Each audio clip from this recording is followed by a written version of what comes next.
everyone, and welcome to BookTrib Live, a Merrimack Media production.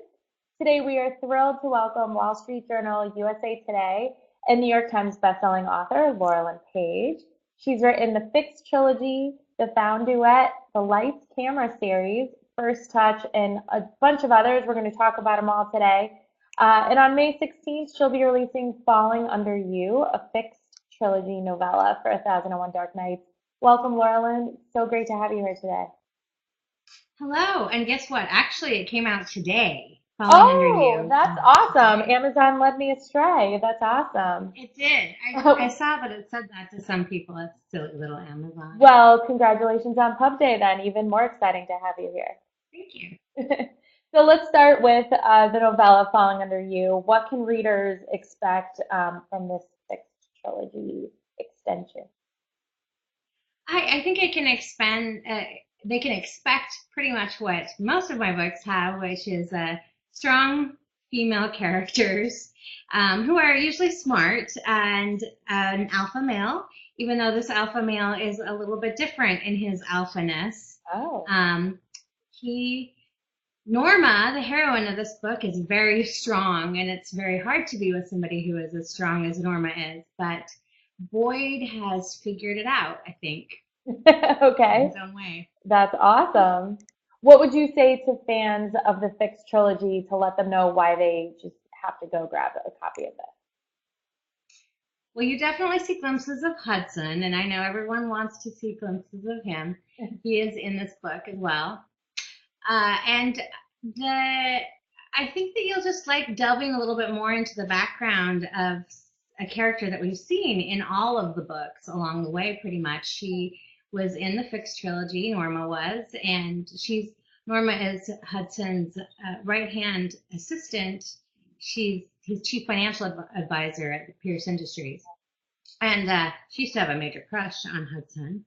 So it's nice to see her through the pathway. She was also in the Found Duet because her sister, Gwen, was what those books were about. Ah, okay. Well, that's super exciting.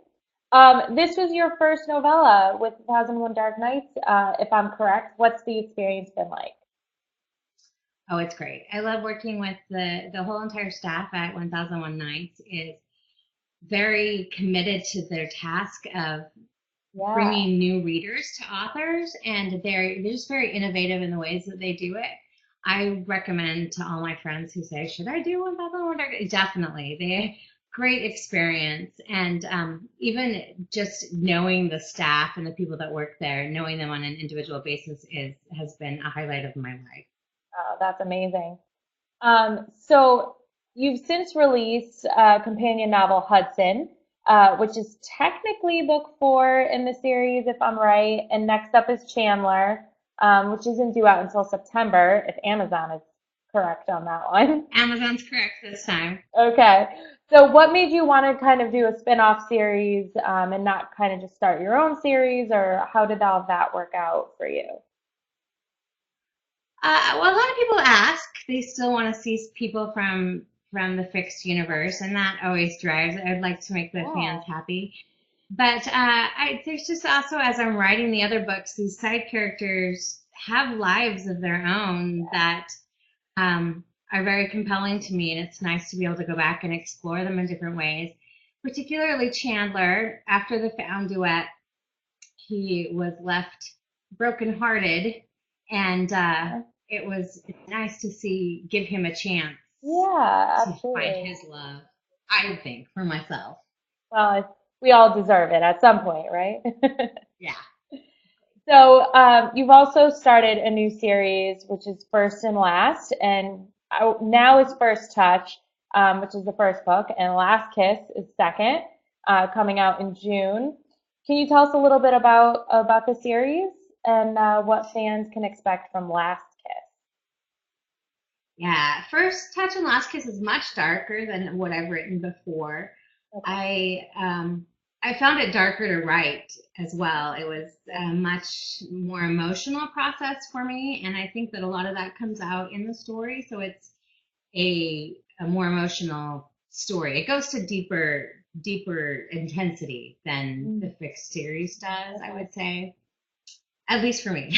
Okay. And I think it does for readers. I think that's translated for readers as well. They said the same things in the feedback. It first book ends on a major cliffhanger. So I don't want to give too much about it. With Last Kiss, I can say it picks up right exactly where the first book left off. Okay. So you won't be missing any. There's no time jump. You're going to get right into it again in book 2. Okay. And that's the conclusion of the series. Okay. I was going to say, it's safe to assume first and last, and you're giving us first and last. That's it, right? Yes, that is it. Okay. Sounds good. So you also just released Porn Star, which you wrote with Sierra Simone. How did you guys decide to collaborate? How did that all come about?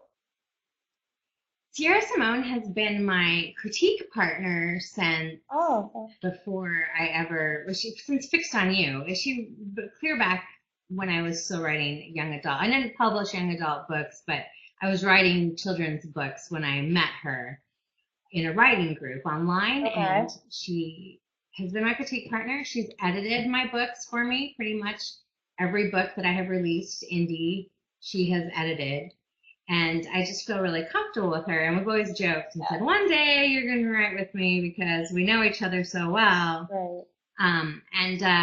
Finally, we both were, last year, we were having a tough time writing when I was writing Last Kiss, and it was that really tough writing. We kept on making our rewards every day. When we're done, we're going to watch porn.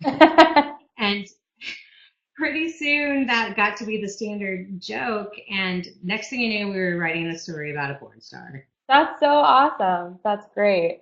Well, I haven't read this one yet, but it sounds really, really intriguing, so I'm very excited.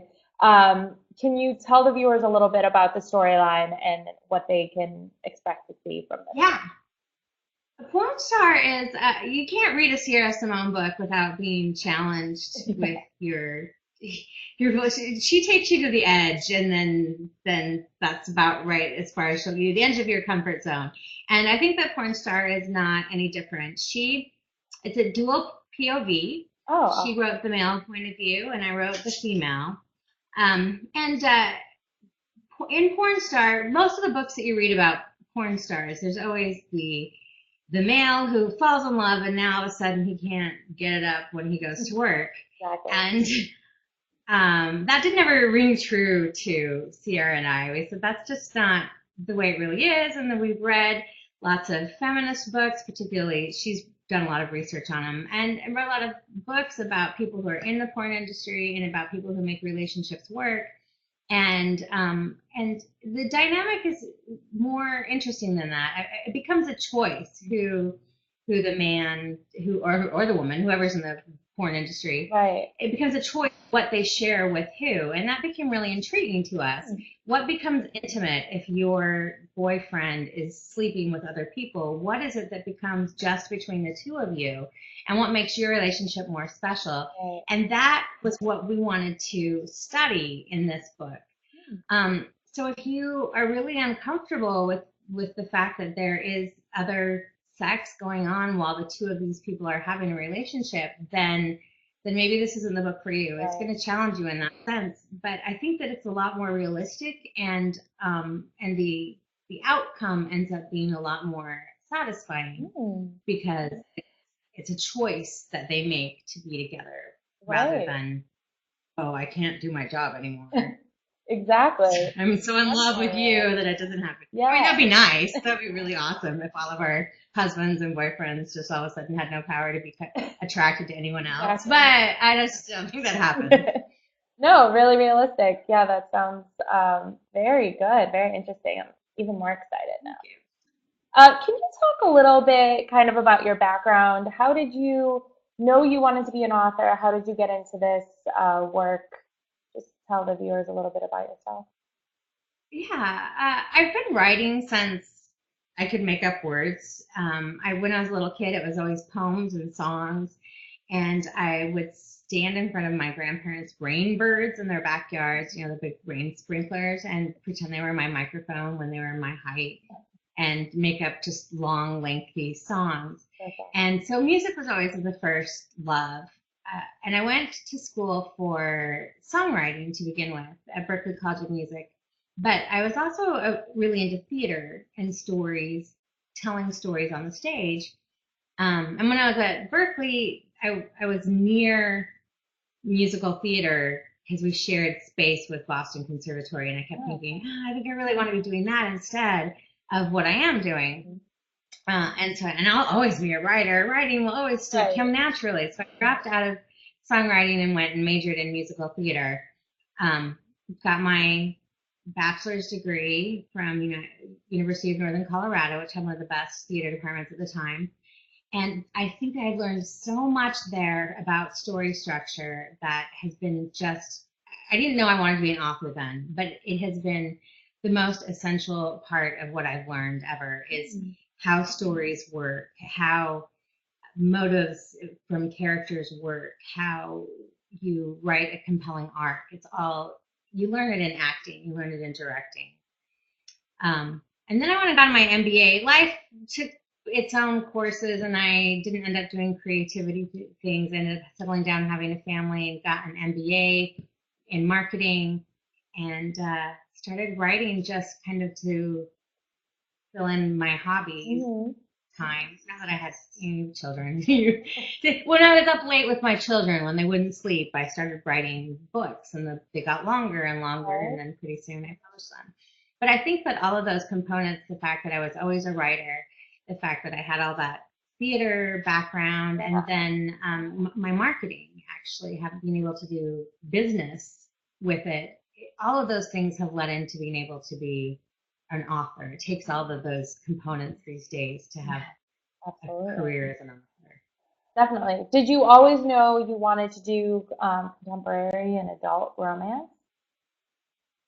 No, I was writing young adult first. I actually wrote some picture books first when my kids were really little, and then I started writing longer books, thinking, oh, I'm going to write a middle grade novel, and I did, and I had a couple that I wrote, but that genre is really hard to break into. I got an agent, but it was hard to get anyone to necessarily bite those books. So one day I said, I'm writing a book for myself, and it was Take Two, my first romance that I wrote, and I thought it was just going to be this fun little project, and then it turned into what I really liked to write. So is that how you decided to become self-published also? You just wrote for yourself and said, let's get it out there and see what I can do with it? No, actually, I was going to be traditional because I didn't have the guts. I didn't want to be somebody who wrote a book and published it, and then even if lots of people bought it, I just didn't want it to be a bad book. I didn't want to be not good enough to write a decent book. And at the time when I came on the scene, it was still that stigma of, and it's changed a lot, but the stigma of, oh, these are the writers that aren't good enough to be published elsewhere. Not true, saying that that's definitely not the case, but there was a stigma once upon a time. And so I was nervous about it, and Take Two was bought by Sam Hain. So it was published by Sam Hain. After they bought it, I had Fixed on You, and I said, oh, this is my little throwaway book. I'll just throw it away, see if I put it up for self-published and see if something happens with that while I'm waiting, because the length of time between selling Take Two and the time that it comes out, it's a long time with traditional publishers. Right. And I'm like, oh, I'll build up my audience first with this other little book. And then, of course, it did not end up being a little book. Yeah. That's amazing. We do have a couple of questions down here. I just want to jump into this one. Carrie Ryan, I believe she's asking this about the novella. What book would you start with if you're new to you? Is it okay to jump in with this book? Yes, of course. It is definitely okay to jump in with this book. There's a lot of cross timelines right now with the three series, I guess. Oh, there's Elena and Hudson in the Fixed series. There's Gwen and JC in the Found Duet, and now there's Norma and Boyd. And there's a lot of crossover. So if you start with any of those series, you'll be fine. But of course, you're going to get some spoilers from the other books because of the way that they cross over. Probably the safest book to start with if you're committed to read them all would be Fixed on You. Yeah. But like I said, you can jump in with Fixed on You. You can jump in with Free Me. You can jump in with this novella. you could jump in with Chandler as well when it comes out in September. It'll also be a standalone. Okay, perfect. Perfect. Thank you, Carrie Ryan, for that question. We love you. Um, so, in your opinion, for any author, what's kind of the key to success? Um, is there anything, regardless of the genre, that you just have to start with or have to think about doing first before you go any further? Yeah, I think you need to read. You need to be a reader. You need to understand stories. And if it's not in reading it in another form, understand how story structure works. So Right. theater, lots of watching movies and television even can help, especially if you look at it really critically and try to see what it is that makes these things work. But I do feel like if you live in a vacuum of not reading and not being exposed to what is being put out there, then you won't be as good of a writer. And then I say you have to write.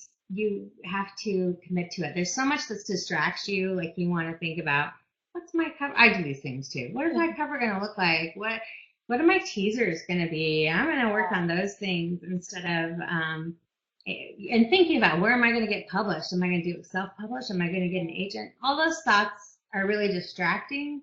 If you're starting to be a writer, the most important thing is to finish the book. Write the book. Write the book. Absolutely, yeah. We get that one a lot too. It seems to be a consensus among authors is just finish that book first. Yes, because we know as well. We know how distracting everything else is. That's the Been hard there, done part. that. Yeah, Yes. absolutely. So on your site, I saw that you also write under Laurelin McGee, and you've got three titles under that name. What made you kind of decide to switch it up, or was that a special circumstance? Laurelin McGee is co-written with Katie McGee, Okay. and it was St. Martin's Press decision. They wanted to put our names together. They are now rethinking that decision, and I think they're going to be putting our books out again under both of our names separately in the future. Oh, But okay. at the time that they bought our books, it was before I had I had the first book in the Fixed series came out, and that was about all that had been out. There wasn't I didn't have a name, and she didn't have a name, and they thought one name is better. Let's mix it up.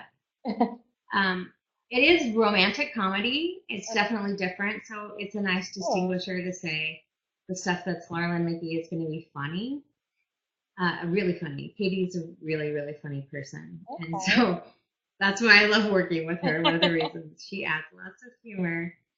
And we have another book coming out this fall in October Oh. together that we're going to be writing under Laurelin Paige and Katie McGee, our full names. Oh, okay. And that's called Screwmates. It'll be out Ooh, in that sounds yeah, fun. in October 24th, and it Okay. will be funny and ridiculous, like we are together. Well, that sounds fun. We'll keep our eye out for that. Do you have any of your own favorite authors or people that you just kind of like girl crush over? Oh yes, I definitely do. I love Christina Lauren. I love every book that they're so great with how they piece together every story, and they don't disappoint. Every Right. story is new, and I always enjoy it. They're very funny. And it's hard to be consistently funny, and they are, and surprise people. They continue to surprise people. And then I love Tiffany Rice, and I have not read all her books, and I'm still itching. I just haven't had time to finish reading all of her series, but everything I've read I love. I'm also a huge fan of C.D. Reese. She is a friend of mine, but before we were friends, really, I fell in love with her series. I met her before I read her, Okay. and then when I read her series, I binge read them. Songs of Submission. Could not. I was at a family reunion, and I just stayed in my room the whole time. I think my family thinks I'm the most antisocial person on the face of the earth, which isn't untrue. And but I did not leave the bedroom because I had to finish those stories. They were so good. That's amazing. Hey, sometimes that happens. It's like I'm not interested in what I'm doing right now. I need to finish this book. Yeah, yeah, and don't even fight it. Just finish it. Just Exactly, exactly. Was there any books or television shows that inspire any of your storylines? Is that how you get your storylines, or do they just kind of like come out of nowhere for you? Oh, actually, I really feel that I am inspired by reading other people's works and watching movies because it always makes you think, what if Right. this thing had been different? They're a great starting That's so point. true. Yeah. There are definitely books. First Touch and Last Kiss came from really wanting to write a Rebecca kind of story. I've always really loved Rebecca and Jane Eyre, the love triangle where the third person in the love triangle isn't there. The Right. person that's coming between the couple is not even present in the story, but their memory or their effect they had on the other two people is so Right. strong that they are almost present, like a ghost sense. Mhm. That has always been really intriguing to me, and that's what my attempt was with First Touch, Last Kiss. Um, then I am next year, which I haven't really announced yet. I'm writing a series that is a little bit like the old movie Sabrina. Oh, With okay. they remade that too with Harrison Ford and Yep. I can't remember the one I always loved was the Audrey Hepburn version with Humphrey Bogart and Audrey Hepburn. Mhm. And I'm doing two brothers billionaire story that's much like Oh, that. love it. That's awesome. Well, that takes care of my next question because I was going to ask you what's next? Anything new? So that's exciting. Yep. So we have Um, and that one is going to be called it's Dirty Filthy Rich Men. ooh, So okay. if that tells you Awesome. anything about Yeah, these I'm brothers, in. I think it's kind of going to be Hudson and Chandler type of a Oh, story, a type of men working together, ooh. but in one book. Okay. Well, that sounds great. Do you ever feel like, regardless of when you move on to a new series, or say you close a series and you're writing another book, that some of those other characters, like their voices are still stuck in your head? Do they still kind of speak to you, or when you're done, do you just kind of like close them and put them away? They do sometimes still speak to me, and I have to kind of palate cleanse. So I find I Mhm. read a lot of new books in between, Okay. especially we'll try to read books that are the feel that I want to read next. Mm. I read some dark stuff right before First Touch. I was reading Monster in His Eyes by James Darhower, which is also one of my very favorite books. Mm. And Gone Girl. I was Sharp Objects. I read some Gillian Flynn novels Yep. because I wanted to get that feel and wipe out the carefree JC character that I had written right before that. Oh, And now that I'm writing Chandler, I really tried to be reading some lighter things like Lauren Blakely's um, Big Rock. This yeah. helped get me in the right frame of mind for writing Chandler because he's a lot cockier and light. It's a Right. lighter story. Right. Definitely. So, what about right now? Are you kind of on hold with reading because you're writing, or what? Is there anything kind of on your TBR list that you can't wait to get to? Oh, my TBR list is huge. I've been trying to 'Cause read all of them more. are. What? Yeah, they all are. I'm actually trying to read more outside of my genre these days too. And so I'm slowly been reading Career of Evil by Robert Galbraith, aka J.K. Rowling. That series is phenomenal, amazing. So anybody interested in romantic suspense, if you like just the suspense elements, well, there's a little bit of romance I think about ready to happen too. But great series. Right.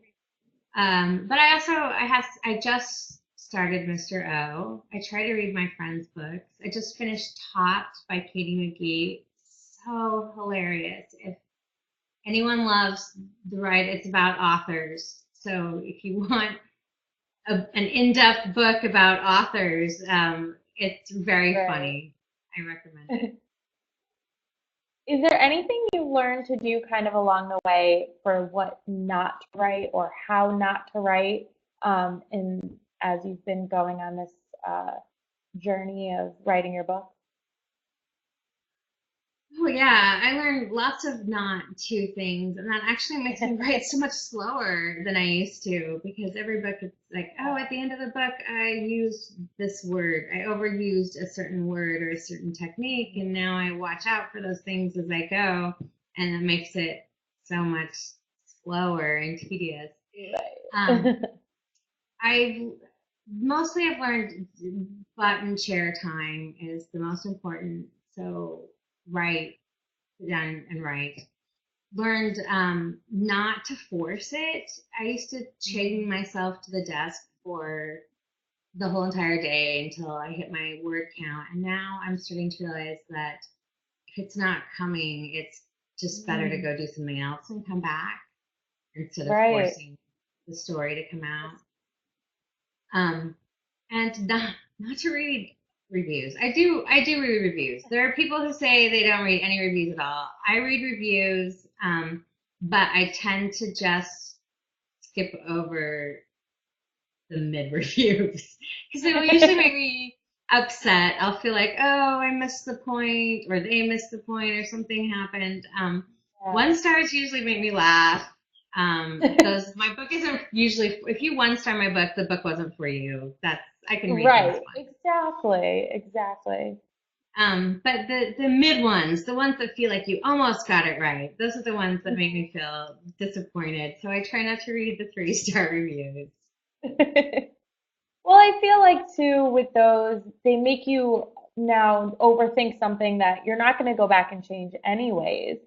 So Right. it's kind of like they make you second guess yourself when your book is done and it's how you wanted it to be. Right. And it makes you second guess in the future. Like, Yeah, oh, maybe I shouldn't do this exactly. because Yeah, somebody's going to say this afterwards. And I have to right. get out of that and just remember that there are fans that will like it. And those are the people that I'm writing for. Definitely. Do you have like a writing Bible that you keep? I know a lot of authors, they keep notes of some of their storylines and characters, especially when you have long series. Do you have anything like that? I do. I usually write a timeline by hand for every book, and then I Oh, file it wow. away so I can find it afterwards. It's scribbled just so I don't lose my place when I'm writing the book itself. I don't I would do better if I had a real Bible because I forget people's eye colors. My edits on this novella were even like, oh, his eyes were this color at the beginning of the book. Did you mean to change them? No, I'm not really good His at that. eyes changed. Yeah, details. Whatever.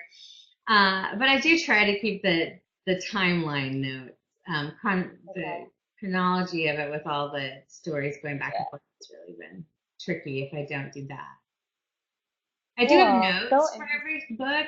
For every book, I'll always, when I open up a Word doc to start the book, I also open up another one that's the notes and Mm, anything that I want to jot down. The plot, the outline is in there. Any quotes or lines that come up for the future. And I pull teasers and put them in there too as I'm writing them. awesome. Okay. Very interesting. So unfortunately, we're quickly losing time here. But before we go, I want to do a quick rapid fire, which is just a this or that. First thing that comes to your mind. Okay, nervous now. All right. What would you rather read, romance or paranormal? Romance, Books or magazines? book. Ebooks or hard copy? Which one are you? Hard copy, but I usually read ebooks. Okay. I prefer Cats the or hard dogs? copy though. Cats, even though I have dogs. Okay. Do you like to write at night or during the day? Night. It would Reading be better or for the day, but night. okay. Or would you rather read or would you rather write? Oh, hard. I think I'd rather write. Okay. If you could jump into any one of your books, which would it be, and which would you want to be a character I probably would want to jump into Norma and Boyd because I'm already so much Norma. She's probably the most most me character I've ever written, and Oh, she's got the awesome. perfect man. My husband's a perfect man too. Exactly the same. Not perfectly that one, that's all. Right. Awesome. Thank you so, so much, Laurelin. We had a blast. Everyone go grab 1001 Dark Nights. So exciting, Laurelin Paige. Thank you so much. I really appreciate you spending the time with us today. Thank you so much. It was fun. Absolutely. Bye, everyone. Bye.